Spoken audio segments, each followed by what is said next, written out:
For today's video mga guys, ni tambong og general meeting and homeroom PTA meeting diri sa Pinamungahan Central School. Nindot sa kayo sa pamati nga ako ni tambong kay gimingaw sa guning eskwelahan kay diri man ko nag-elementary. So tara akong anak, ako ni attend sa grade 3 na akong anak. Nya ang akong asawa tuwa sa amo ang anak nga babae nga grade 5. So nindot kay paminaw nga nakabalik ko diri sa Pinamungahan Central School nya nindot sad kayo sa feeling nga naminaw ni ma'am. Shout out ma'am, nice kayo.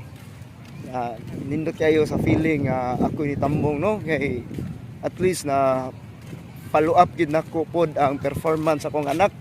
Tara, ako ang youngest. Nya okay ra no? Okay ra nga. So nice kayo. Yeah, congrats po sa akong anak kay na with honors, consistent siya, gikan sa grade 1. Yeah, mao ni ang eskwelahan. Shout out diha katong mga nang eskwela diri. Comment ya mo ha katong mga nang eskwela diri nga gipangmingaw ning eskwelahan na Pinamungahan Central Elementary School.